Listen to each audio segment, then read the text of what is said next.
Okay. Do you see create room, add your OBS, etc.? Yeah. Okay. Hit add your camera to OBS. Mm-hmm. And then tell me once you can see your actual camera on the website. Yeah, okay. Okay. So the green link, the paperclip, just hit that, and then Mm-hmm. it'll have a link, and then you just DM me the link, and then I can put it in my OBS. Okay.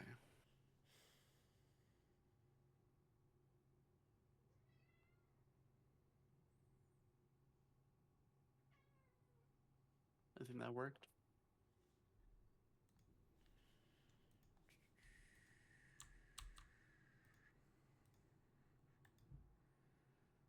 Copy.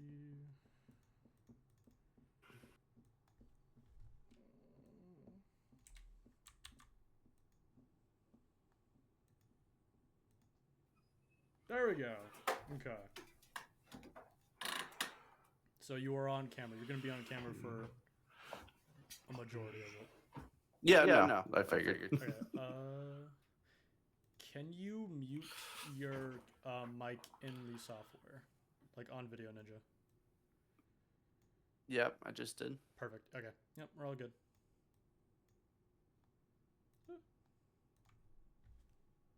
Okay. All right. Give me 1 second. Go my cat out. Oh, come on. Meow meow. There you go.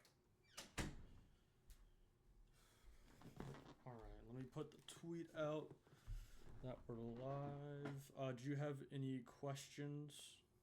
No, go ahead and my org said to go ahead and at them as well, and they'll repost it for you. Okay, perfect. Now, this is a big question. Is there any topic that is you don't want to talk about? Um, I guess just be mindful about anyone that comes in the Q&A part and just starts like anything that's just, weird. Okay, do you want to talk about 1 HP? I don't mind talking about it. It's not. Okay. It has nothing to do with me or my credentials.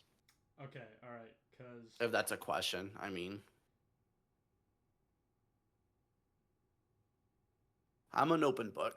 okay, because like if people let me, I will go off the rails. I have to like get somebody to PR train me because I have a past of just like kind of insulting players. So You're good, dude. I'm just gonna record at the end. Core game. There we go. Okay. And then let me open the Twitch chat on another one, and then we should be good. Okay, I'm gonna give a little intro, and then I'll throw it to you, and then I'll give you like a countdown before that too. Okay. Stream manager. There we go. Okay.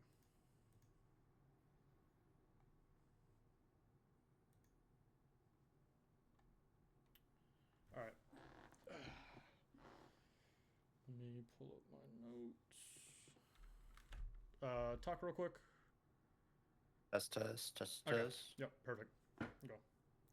Equal the audio. Okay. 10, 9, 8, 7, or 10, 9, 8, yeah, 7, 6, 5, 4, 3, 2, 1.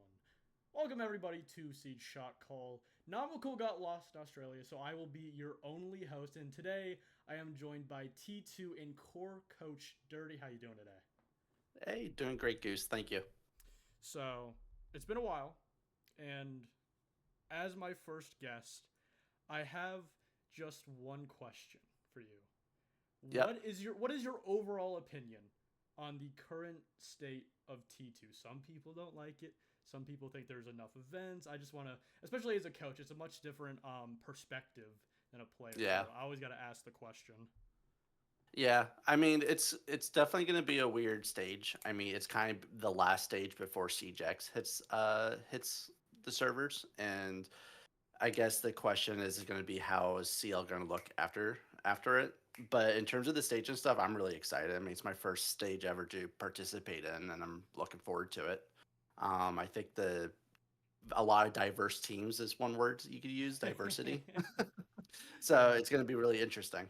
Yeah. Yeah, yeah. I think one word. I don't share this same opinion. A lot of people think that there's a lot of plumbers and quals. That's a word I've heard. Teams that probably shouldn't Yeah. make it. But at the same point, you have players like Wimpy. You have teams with pro league players like Hat beaten by T3 people. At the end of the day, whether or not you think they're plumbers, they still beat these caliber players. I think sure, there's questions to be asked about, like, how much time did people put in, but I think the system, especially having best of threes instead of best of ones to qualify, unlike the major qualifiers, is a little bit better in my opinion. Yeah. Go ahead. No, I mean, I think it's overall the CL quals. I mean, we qualified week one with core. And overall, I mean, the BO1s, I would say the bracket was pretty messy week one. I think a lot of teams were feeling how Yeah. messy it was. And so I guess that's just the way the bracket goes sometimes, is that you're going to get lucky and sometimes you're going to get really unlucky and have all the T2 contenders in one side of it. But my other thought with it too is that, I mean, even when I was a player centuries ago in the early days of Siege, I mean, I don't recall ever there being more than like maybe one or two qualifiers for CL off the top of my head. So I think you with three quals, you have a pretty good opportunity to get in if you were made for it. Yeah, so we'll go into CL and all that a little bit further. But first, Sure. I want to talk about your history as a coach. Obviously, this is your first T2 event as a coach, correct? Yeah. Okay, yeah. Yeah. So, and then before this, you also had a stint with 1HP, which, Yeah. all the way in the Crucible. You guys made the event. A lot of people didn't think you would make it. Even Yeah. Cone and Co in the exact same qualifier. Yeah. Didn't go too well going into the group stage, especially that last game against M80X. So I just Yeah. wanted to get your perspective on all of that. Yeah. Um, well, I'm glad you clarified which one HP because I actually coach one HP for two of their rosters. But in terms of the most recent one with the Crucible run, I mean, we qualled. Some people would say out there in the community that we were bracket blessed, but it is what it is. It's not easy to go, through a qualifier and make it to the end and maintain just like making sure you have stamina, staying focused. I think every bracket always has their challenges, and I was proud of the run that we did. Um, and I would say that going into the actual group stage though for Crucible, I mean, it was definitely a huge underperformance, and I think I love the OG boys that I had back then: Stocky, Seinfo, Demented, Slash, and there's like one more I can't remember the top of my head, but those guys worked really hard, and it was I think it was the closest to T2 some of them may have gotten as well, and it's that difference in caliber of players when you go up against M80, JJ, Core, which I think when we played them they might have been Thrive still, which I'm not with them. Yeah. But I think it's just when you go up to that caliber on game day, it's a whole nother playing field, and I think the team just overall was taken back by that. Yeah, my favorite thing about the Crucible is you had teams like 1HP going up against like top 4 NA teams. Yeah. Even like through the figuring out stage, like Mr. B was on JJ's team for a while. That didn't work out Yeah. whatsoever. But it's kind of a situation where it's needed. You're not going to have players develop unless they have experiences like that. But For sure. moving from 1HP to core, I don't want to get onto core just yet. I just want to Yeah. talk about what was your thought process post Crucible right before you got the message from core or whoever messaged you. Yeah. I mean, overall, I think the team, I would say about halfway in, there was a lot of, I'm not going to go into details with it per se, but there was a lot of personality challenges and understanding of where to go in certain directions, that went kind of over me as a coach, where, the team just had different opinions of where they wanted the team to go. And I think there was a lot more of an expectation to do better, and I think overall, if I had to sum it up in one word, it was just a lot of burnout. And I think that's kind of what led to the team disbanding afterwards, in which, I think I joined that roster maybe 2 weeks before Crucible Qual started, and then that wasn't a lot of time to prep or get to know the players. And then right after quals were done, we got thrown straight into the brackets or the group stage for Crucible. And that was also a sweat fest where we didn't have a lot of time to prep or a lot of time to do this or that. So overall, I think burnout would just be the choice of word that I would use to describe what happened afterwards. Yeah, I think that's a problem with every T3, even T2 roster. I think that's Yeah, the reason that esports isn't like traditional sports is because you have such young people. They don't have an entire organization. So people like you, who, no offense, are older than the majority of players, come in as that, father figure role. Um, sure. so before we go Godfather, if you will. to so before we go to core, I do just want to ask you about your coaching ideology, like how you coach, what you do, because with Sure. T3, T2, a lot of coaches do a coach plus an analyst job. So I just kind of Mhm. want to pick your brain about exactly what you think your role is, or what you try to do. Yeah. I mean, overall, I think a lot of the teams I worked with, like whether it's Kunai, 1HP, old or the I guess version one or version two, 1HP or TSG when I worked with them too. I do a little bit of everything. I feel like I'm more of a jack of all trades. I do take care of game day prep, VOD reviewing, stats. I manage the strat book. I kind of oversee all of it. Um, Simply put, just it's easier that way. I did have with when I was with TSG, Vince. He was a great analyst for to help with the game day prep. I forget what leagues we were in back then. I think it was Blitz, maybe I can't recall, but and he was super helpful. But overall, I found that a lot of the work I enjoy doing on my own as a coach, and plus it's just easier not having to worry about communicating or game planning. I can kind of work with myself in that aspect and oversee a big chunk of the team in terms of what goes on behind the scenes. Yeah, so now moving on to core, I just want to, Hmm. because when we went to SI, we went to SI together. We shared Airbnb before you were abruptly forced out of Boston. um, Yeah. but I just want to like fully understand the process because no offense by Hmm. this, but this is a process you don't really see. From what I know, you were kind of Yeah. scouted per sense. You don't really see that for a lot of coaches, nonetheless in Yeah. Siege. So I just kind of wanted to get like kind of like the full story from your POV from it. Yeah, I mean, it just came down to that Cohen. He and I, he offered me a spot with the team. Maybe not offers a word, but offered me a trial run as not as a coach, but back in the Blitz Gaming season two. He did offer me to come on, and I had back then. I guess I'm kind of starting from the beginning in this aspect, but he already kind of, I think, had his sights on me as a coaching staff member. But the role he was looking me to fill, I didn't feel like it was a direction I wanted to go in just yet, where I want to be kind of a side staff member. I wanted to still be able to get some more experience as well in T3, and also I wanted to really prioritize my coaching skills overall.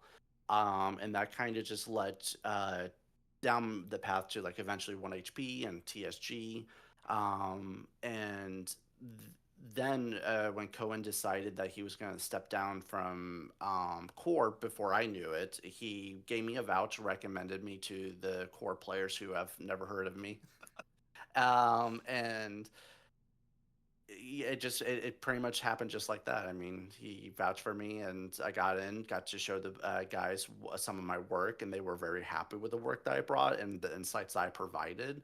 And they felt that while maybe my skill set wasn't the same area, like when it came to strategy per se with Cohen, there was a whole lot of other areas that I was able to support them with, that I have been supporting them with, whether it's stats or game day prep, doing VAR reviewing, also taking care of anything mental health related or player performance. Um, so overall, I mean, the process to me becoming a core, I think it just came through hard work and getting my name out there in the community. Mm. And Cohen, so I saw that, and I think I can't speak what his mindset was when he was looking for a coach, but I know that he trusts these guys and he loved his players, and he wanted to make sure these guys were taken in good hands. So, um, And this isn't a shot at Cohen too. I understand it's difficult, especially players Siege ever evolving, especially when you have a team like SSG Academy. But the one thing that not only me, a lot of my casting colleagues noticed about Old Core was that they wouldn't per se have a set image or style of Siege. A lot of rounds they Mm. would kind of win based off opportunities given to them, and you have players like Brio, so if there's an opportunity, that guy's gonna take advantage of it. But I think one of my personal things that I needed to see from this roster was some kind of identity, whether it be the players changing, bringing a new coach, that is you now. So Hmm. going into this, is there anything? It doesn't have to be like one big thing, but was there something that you had an idea to say, hey, I see something I can fix, and I want to try this out, or something like that? Yeah. I mean, the first thing, I guess this kind of goes into my coaching philosophy a little bit more. But when I start working with a team, the first thing I do is get to know the players. Right? You can't make any changes. You can't really do anything until you know who you're working with, knowing their strengths, their weaknesses, and I start to get a feel for what is the team needing or what is they're wanting. Right? Sometimes needs and wants are two very different things. And I think it's important as an outsider that you respect that process to building that trust and rapport with any player you go with, or any players. And then once I kind of have that process down, I the next thing I look at is establishing that culture, right? That kind of goes back to the identity piece you mentioned. And I think establishing a team culture is important at any stage of the game, right? It sets the tone, it sets the responsibilities, it sets the accountability for what you want the team to be, and it inherently sets the identity for the team, which controls the whole dynamic. So, Do you have a set culture? I know it's still relatively early. You've yeah. only played one Well, qualifier. yeah, I mean, in terms of the culture for core, there was a couple of things that when I first started working with them was asking them, what do you guys want this team to be known for? Do you guys want this to be we're a T2 team, but we're kind of floating by, we're enjoying each other's company and having fun, or is this a team where we're going to elevate ourselves to the best siege team in T2? And with that obvious being said, that we want to be the best, we want to elevate ourselves, is setting those pillars, or I guess those the culture, the rules of our culture, in which we're going to elevate ourselves. We're going to do more than just the basic, or do more than just what the norm requires, or minimal effort. Mm-hmm. Right? We're going to go above and beyond, and that's something that I've really been pushing these guys to do, is do more work than just showing up at 7 to do a scrim. Do push yourself to VOD review, to push yourself to watch your POVs, go to the gym in the morning, take care of yourself, actually go to sleep. Don't drool on ranked game at 2 in the morning. You know, all those things. I take a very holistic approach to Siege, or just competitive play in general, and I'm a big advocate for that. Yeah, I really like that because I think one thing that a lot of people, and even sometimes I've spoken to coaches and support staff, they don't Yeah. realize about esports is that you don't need to be just all numbers. Like, hey, you did this strat wrong, or maybe you need to apply this to your game. It's also mental because, especially in a T2 sense, where a lot of these guys on this team have potential to go all the way to T1. Any given like really good performance in the stage, and then they get just picked up. So I think it is really important that you prepare because they're kids. Like a lot of them are like 18, 19, 20. Like they haven't even finished college yet. So they don't Yeah. understand how to properly mentally prepare. And whatever people think or say about esports, esports is a very mentally. It gets on you. It really does get on you. I mean, one of the things that I think it's really important to know is that the biggest difference between esports and football is that with football, or like soccer or whatever, or any physical like contact sport, these sports are physical on the field but mental off the field. The difference in esports, I find that it's mental 24/7. It has to be, right? And the physical side, I would say, is off the field. How are you taking care of yourself? How are you taking care of your body and making sure you show up? How do you make sure you're achieving the best performance out of you possible? For someone that plays football, it's maybe go to the gym for 10 hours and watch a couple of films, or memorize your playbook, and that's about it, right? Yeah. And then make sure you show up for practice. I never played football, but I would imagine I was more soccer. But But with esports, there's a whole nother level of preparation that comes with it that is all mental. There's no physicality to it. And it's important that you're taking care of your most important asset, which is your brain, in every sense possible. Yeah. And so now moving on to just purely CL Challenger Series, whatever you want to call it. Well, Sure. one thing is like I tried to call it Challenger Series, but everybody else was calling it CL, so I was like, okay, I give up. Nobody even knows what Yeah, I'm talking about when I call it sure. CS. Um, but going in to Challenger Series, I want to know your goal, whether it be just improving as a player or going as far as just simply we want to make Pro League. Obviously, those are two very different things, but I just wanted to get your opinion on just what you guys want to achieve this tournament. I mean, no matter what team I work with, it doesn't matter what level you're at. It's about setting concrete and realistic goals for yourself and making sure they're achievable. And I think, and something that I know with this team is that there's nothing unrealistic about us going all the way and putting in the work week to week to make sure that we show up and we show up prepared and we work hard, and earning our spot in playoffs. Really, I think our main goal is taking it week by week, figuring out who we're playing, making sure we put in the prep time, and that's just what we're going to do. We're going to go week by week and until we're in finals, and then we're going to go all the way. Yeah, I think it is really crazy to me. And again, this seems like kind of like a backhanded comment, but you have teams like MEDX who obviously have Merc, they Mm. have the XTSM thing. But at the end of the day, I think one of the more important things for T2 for that people kind of don't really understand is that it is really about what you can apply from week to week. Because you only have like Sure. 2-3 weeks of tournament. You don't have an entire stage. You don't have an entire year leading up to SI to prepare because Yeah. you kind of just got to go on the go, which in turn makes your job difficult in different aspects than a T1 Oh yeah. coach, especially Oh since yeah. you don't have like a hardened place. I mean, it's a boot camp process, right? I mean, I would say that I'm really, really, really happy that my team qualified week one because it means more rest and more times to prep, right? But I think what a lot of teams fail to understand from a game day perspective, if that you were putting your all into it, and thinking what the other team's thinking, is that even if you had a month to prep for quals or game day or whatever for group stage, everything you prep for kind of goes out the window because now the other teams have VOD on you, they have film on you. They're going to be looking at your guys' stuff, you're looking at theirs. And that's kind of where it's just a guessing game and everything changes. And that month of prep kind of goes out the window, right? Because now it's a new week and you only have, instead of a month to prep your strat book, you have 5 days to prep it, or you have 5 days to prep how you want your team to adjust play styles or whatever you're going to do.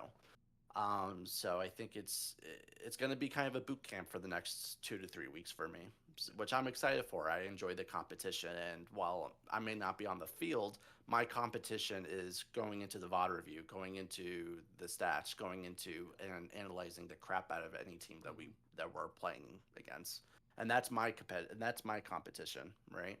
Making sure I do my job for my team. Yeah, because I mean, yeah, a lot of people forget. Even I forget. I keep telling all my friends that this is the last Siege event. After this, it is CJX. Whichever next Yeah. Challenger League qualifier, whatever it may be, it is going to be CJX. Which is Oh yeah. it's not a new engine, but it is going to be completely different. Which also leads to a specific question: is just your Hmm. opinion on shields at the moment? Shields. I was actually joking with this with a friend of mine the other night. That because there's a few leaks that are out there, Mm-hmm. and I don't know if I can never say if it's true or not. But there was a leak that that Clash her rework was going to be based more right around like kind of like the Osa shield, where she can actually place her shield down and Mm-hmm. then rotate around. And I think the shields is becoming more and more of a key strategic element where, like, if you see a Monty on bank, that Monty can solo take lobby. If you see a Blackbeard, you can bet that the Blackbeard's going to push in, get quick intel, and then have a buddy with them to bounce off of or to play for refrags with. I think shields have become such an effective tool that it's a challenge because there's no set way of countering it, but there's True. also no set way of straight up knowing how do you counterly Yeah. play against it. Um, and that's where the dynamic changes map to map, and making sure that if we are going to see shields, you got to bring those trap operators, and that's kind of where I don't know. It's a whole thing, but overall, I think shields are kind of abusive and they're very Yeah. oppressive for the game, and they Yeah. take a lot. It speeds the game up to a ridiculous Mhm. point. You know. Um, Also, we don't have word. Also, I don't want to spread any leaks or rumors about it, but obviously, we know with CJX comes more bans, which anybody who hates Shields like, oh boy, I can ban them more. Yeah. So let's say we get 3 to 4 bans on the attack, or you Mhm. can go against the attack. Do you think Yeah. people would use that to just wipe out shields, or just take certain shields, like maybe a mighty If you blitz? if you were to ask P Moses, he would take every opportunity to get shields off the board.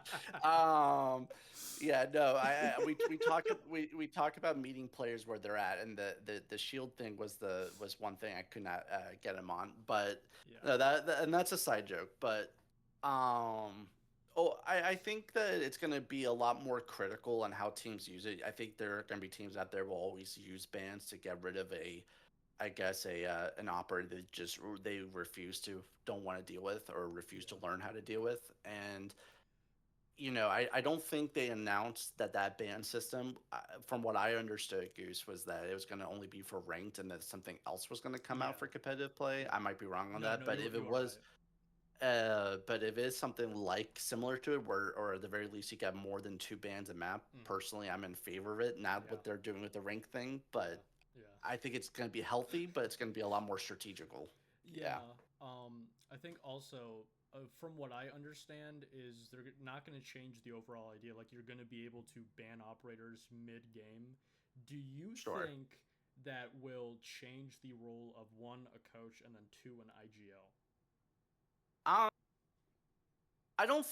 I think it depends on how they're going to let the coach participate. I think one of my biggest pet peeves with Siege is that there's so much a coach can do from the sidelines if he was allowed to participate. And I'm not just talking about like in rounds. I wish that coaches could do more in between rounds, right?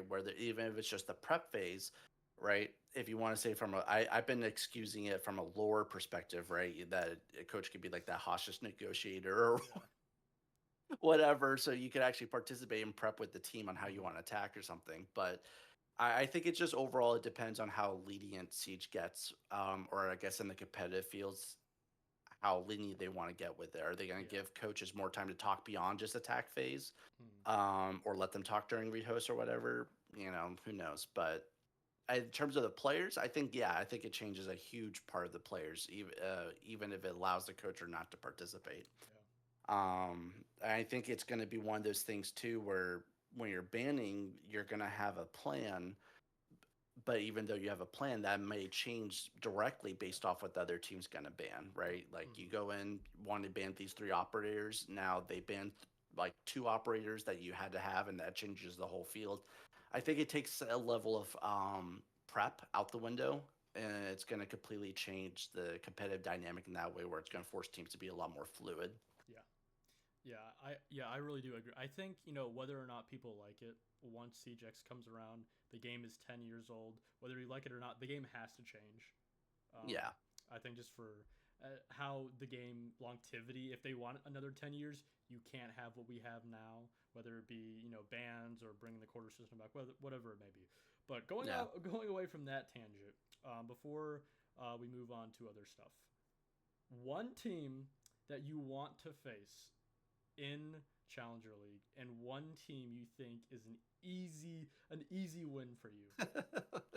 um, Man, you gained the shit talk out of me today. I think that in terms of teams that I really want to play, I'm ready for that M80X game. I love the playing against that team. I think it's also super cool. Even though I'm not a player, I think it's still super cool to go up against a legend like Merc.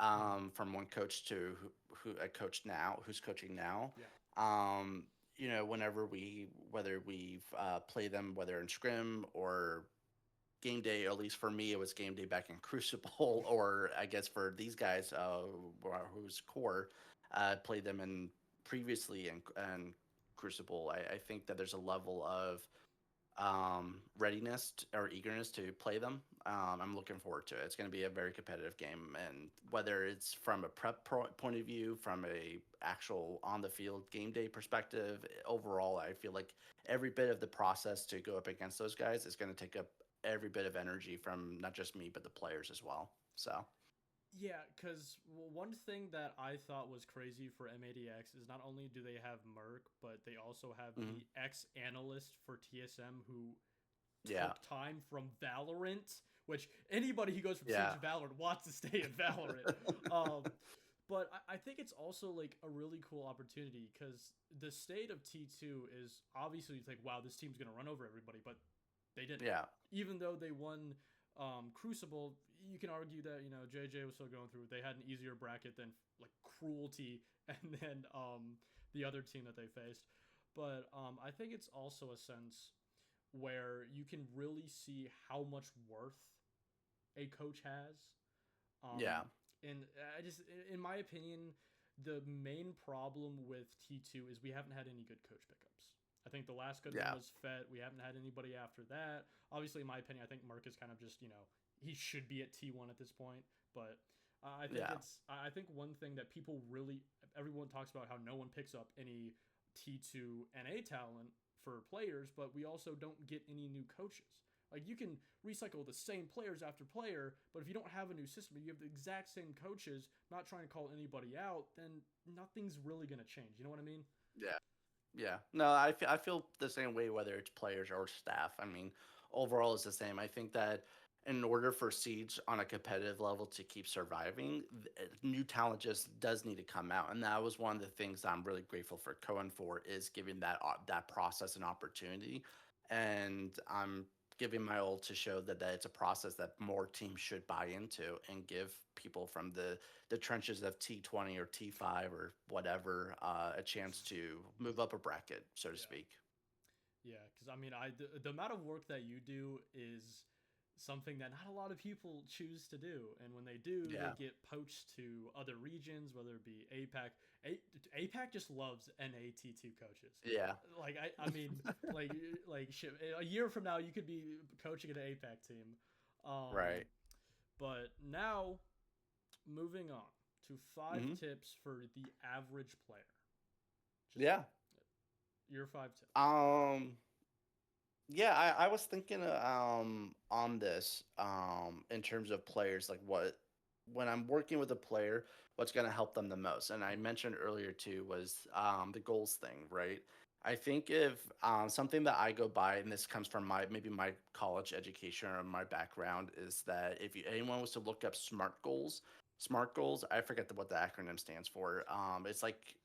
It's like measurable, specific, achievable, whatever. And ultimately, what it does is that it breaks your goals down because one of the biggest challenges I have with any player is when I ask them, what do you want from this or what do you want from this team? Is like to go pro or to T2. Well, I guess I'm in T2 now, so that one's kind of already achieved. But overall, it's goals that don't actually help them. The point of goals is just like any video game or RPG. A goal is something for you to achieve, and the game tells you what you need to do to achieve it, right? And I think that's something that's missing from a lot of players, and that's also where that burnout piece and that frustration level comes out a little bit more because they don't actually see the success.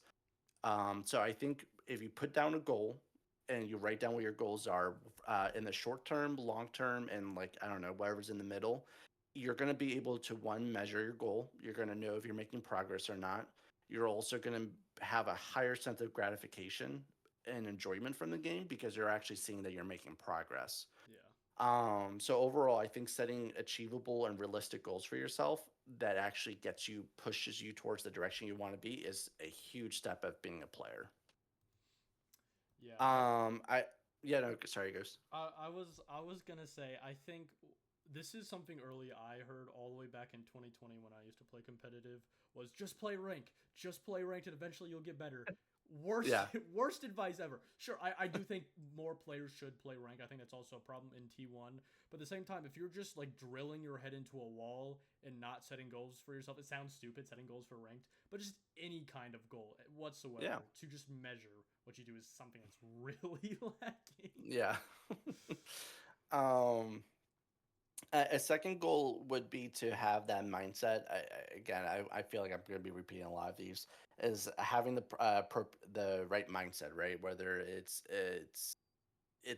encompassing what it means to be a competitive player and being an esports athlete. I think being an athlete, when you say that, it reminds you of someone that goes to the gym, eats right, sleeps well, stretches before a game, right?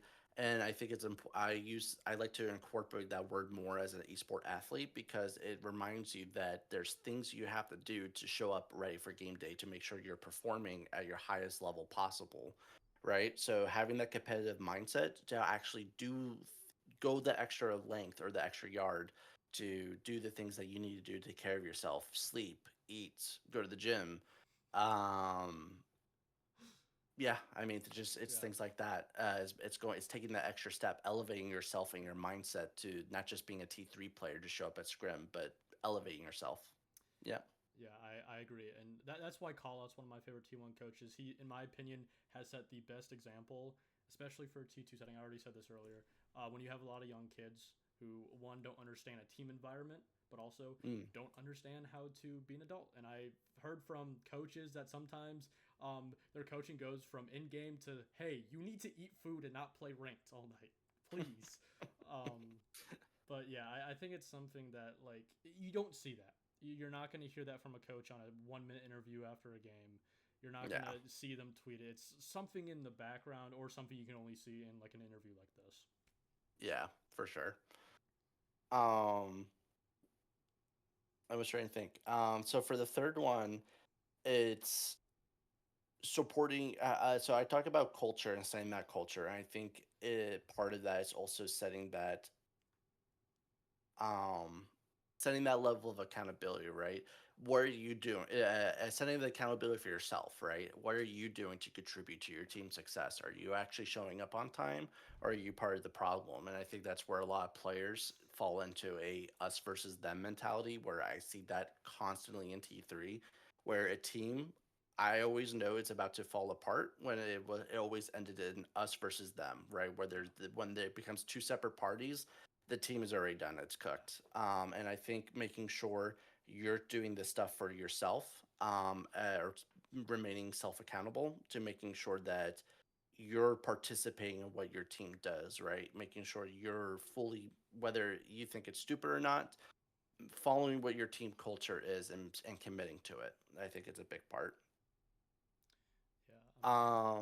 In terms of like two other tips, I don't know. I feel like those three are so Yeah. big in my book, and it's like the Yeah. three biggest things I vouch for with any team, and it's those three that I feel like that's gonna support all the little things underneath, like like if you look at it from an umbrella almost. Mm-hmm. Those three things kind of carry over to everything on the bottom, whether it's mechanics, learning how to do strats right, to do dry runs.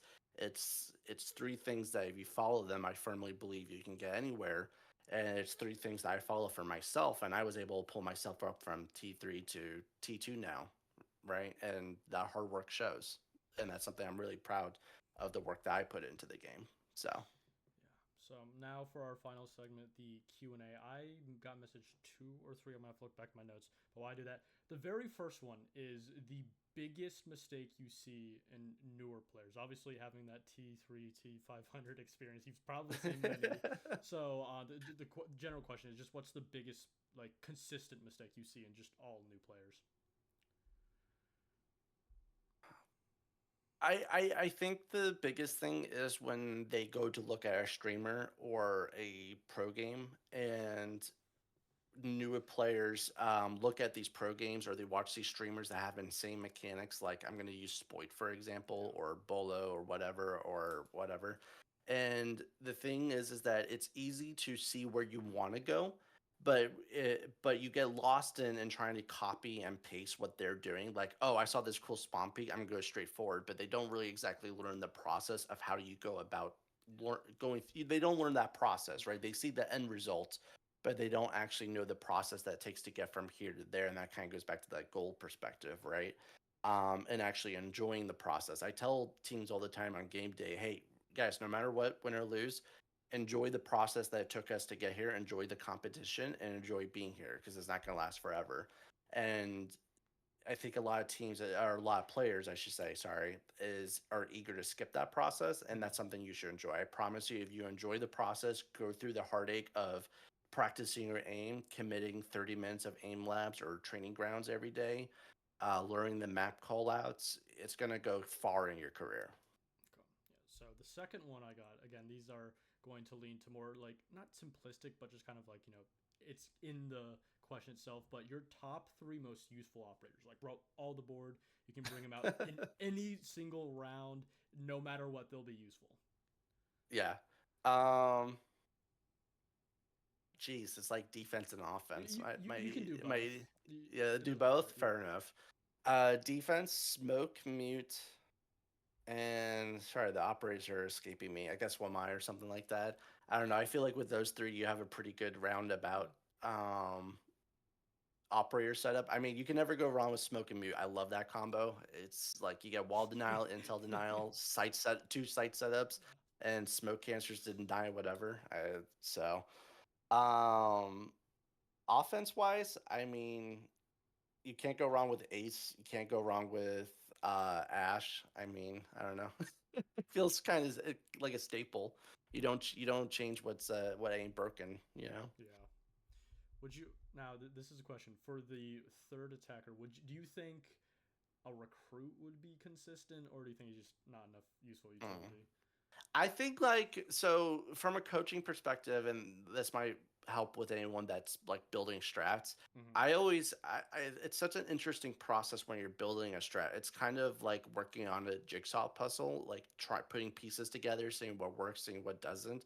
And when I'm building a strat and I'm building a goal of what I want to work on, sometimes there's certain things that comes a part of the process, like building blocks, where you're like, oh, okay, this works, but that doesn't, so you got to take that piece out. And sometimes Sentry or Striker fits into that piece so well, right? I would say Striker from an offensive point of view. I mean, you get 4 throw bolts, right? I wish I had that like years ago when I was a player, when there was 3 Goyo shields, Jaeger, and Wamai you had to deal with. Yeah. I wish I had that as as an offensive operator, but and then defensive, I think Sentry, the unique thing is that you can bring a deployable and a nitro, and there's certain strats where that combination is so deadly, where it fits that need that you have. I think it's very niche. It might be a word for it, but I think there's definitely certain strats and situations that it calls for that. That's those are great pickups for operators. So the final question is, this kind of a two-part, or two ways to describe it, is either your biggest problem with Siege or one major thing you would change that you think would make the game better. There's a lot of problems. Let's see here. Yeah, that's like a very overwhelming amount of problems that just went to my head. I don't know. One of the things that I really enjoy about like some of these other games, like I'm gonna use League. I love League, and while like the game for League kind of changes every season. Sometimes it's very little, sometimes it's a lot, or sometimes there is no change to the play style, but there's a lot of new champions that you can play now. I wish Siege had that kind of level. Sometimes they do it, sometimes they don't. But I would love if Ubisoft had more communication about or more consistency, and when updates are released, what could we expect from it? Are there going to be a lot of changes? And sometimes I feel like this guy gets a flashbang. We're going to take the EMP needs from these guys. It doesn't really feel impactful. I wish that there was more changes to contribute to a change in whether it's play style, whether it's whatever, show a little bit more of a willingness to maybe take a gun or two from certain operators. Which I know a lot of comp players be like, that's useless or don't do anything. But to me, the game might feel different, at least different in a good way. When you've been playing for 10 years, you kind of wish certain things does change. Yeah, I think Ace with a F2 instead of an AK-12 probably be a little different. Probably wouldn't see as many Yeah, people maybe. play him. Yeah, Um, sure. but yeah, Because I mean, go ahead. yeah, I mean, I was gonna say when you're building a strat too, when you know your players, I mean, a big part of knowing your players is also knowing okay who can do the most damage with different Yeah, guns, right? I mean, you put an SMG 12 in one player's hand, he might be the biggest I don't know copper four player you've ever seen, but if you put an SMG 12 in someone else's hand, it's like watching Bolo play. yeah, So I think that's where the gunplay can make a big difference in what operators are brought for certain sites, or even utility. Like I remember how changing it was for just Smoke to lose his shield. I mean, it didn't really change his pick rate, I don't think, but it did impact a lot of strats. Like Smoke was a guaranteed pick for every site because of the shield. At least back when I was playing Siege. So I think just showing a little bit more of a willingness to, you know, be daring and take a step and yeah, change utility or guns would be really cool. yeah. So this last one is from me. I Hmm. literally just thought of this. What is your opinion on rules? Because in my opinion, once you get to a T1 level where everybody's played pretty much every role, I think the hard support role is dead. I think if you look at teams like SSG Academy, Hmm. they have Ashen, Foltz, J90, Hmm. Benja, and Foltz. Who's playing support on that team? Yeah. Probably nobody. So, in my opinion, I think the hard Yeah. support role. I think there's a certain point where you get to a team where everybody just kind of plays Hmm. flex. So I just want your opinion. Yeah. I mean, I feel like roles, it's such a weird thing. It's not like League to use as a reference where, Mm-hmm. okay, you have an ADC, you have a support guaranteed, right? I think the problem is at the end of the day that Siege is an FPS. You have to be able to shoot back. So anyone that kind of crutches on a operator ability, like hard support, I'm really good at doing droning. Well, to be fair, everyone should be good at droning. Or to be fair, everyone could put a thermite on the wall, right? That's Yeah, not a job. That's you doing something to enhance your gunplay, right? You're opening up an opportunity for better or more advantageous gunfights. So what I say is that when it comes to roles, it doesn't really.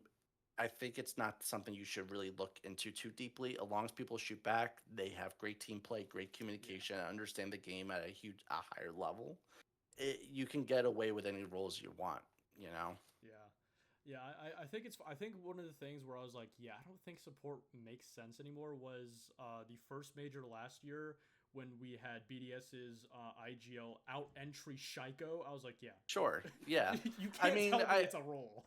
I one of the things I fell in love with Siege was that yes, as an FPS, but people can very easily lose, I guess, their perspective or their, I guess, they'll have kind of like these rose-colored lens or glasses or Yeah, whatever analogy you want to use, and they see it as a MOBA, right? And I think that's what I loved about Siege was that it was the first FPS that was truly a strategical game. Not to knock COD off or anything like that, but it was the first strategical game where there was a MOBA aspect to it, and I think depending on the play styles or the meta we're in or whatever, there you see more of one side, whether it's an FPS or it's a MOBA. And I think when I was a player, you saw more of the MOBA side. Okay, before we get anywhere close to executing, we need 6 flashbangs burnt, and then you need to destroy the shield, yeah, and then we can start repelling in or doing whatever, right? Um, but now it's kind of more in this meta, like going back to the shield thing. It's turned into more of this fast-paced, aggressive play yeah, style. We move in quick and fast, get the picks, and we rely on gunplay. So that's kind of where I think it's easy to lose yourself on the mobile aspect. I think at the end of the day, you have to realize this is an FPS, and you need to have players in your team that can actually shoot back. yeah. And I think a lot of people have love for a lot of players, but sometimes they can't shoot back, and you don't really need Yeah, a thermite who can't go not 1 and 9 every single right. game. Yeah, I mean, I even tell I think one of the things that I said because I used to be a support when I was playing T3, and I used to rack up kills like +10 as a Thatcher or Thermite main back then. Because at the end of the day, you have to walk in that building. As a Thermite, yeah, you open up the hole and you drone, but now you gotta walk in the hole. Yeah, So you gotta be able to shoot back. It's the standard in the game that I think T3 loses forgets about a lot. yeah. Yeah, I think one thing is a lot of people try to develop a support role, and it's like, don't be scared to take gunfights. If you see an opportunity, one thing that I've talked about specifically whenever I have teams say, "Hey, you cast in my game. What did you notice?" Is that like you guys had free opportunities to get a free pick, and you just didn't take it. Like, Yeah. I think that's one thing, especially when you go from like a T4 to T3 to a T3 to a T2, is just not being scared and having confidence in yourself. I think is a big problem with players. Yeah. Yeah. Oh yeah, I mean, I think if I had to separate the most, like what is T2 versus T3, it's confidence. T2, they're not afraid of being casted. They're not afraid of going up against our Lord and Savior Stompin. They're not afraid of JJ. It doesn't matter who's on the other team. They're not afraid because they trust their gun skill to a Yeah. certain point, right? Or the game or their team, and they know. And you have a team that can shoot back. Um, and T3 they haven't built that confidence yet. Well, but how could they? They're T3. Yeah. They're still learning, Yeah. right? And I think that's the biggest separation of T3 T2 is just simply confidence. Yeah, I agree. Well, before we wrap it up, I'm gonna give you the floor to send a message, shout anybody out, call anybody out if you want to. Obviously, gotta throw that one in there too. I don't know if I have anyone in mind specifically. I would say a huge shout out for Cohen. Obviously, he gave me this opportunity, and it's very much appreciated. And even after I got the spot, he was a huge part in integrating me into the team and helping me get to know the players faster. So I appreciate that, and I appreciate everyone at Core. Awesome organization. A first org in my 10 years of playing Siege to actually give me a merch box and actually follow through on giving me a jersey and stuff. Oh, So I'm excited for that on when CL starts and actually repping the org. And everyone's awesome people. I love everyone and I love working with everybody on the team. So all right. Well, if you guys want to follow, it's dirty with an L, correct, on Twitter? yeah, I it think is. so. Or Core Gaming if you want to follow his org.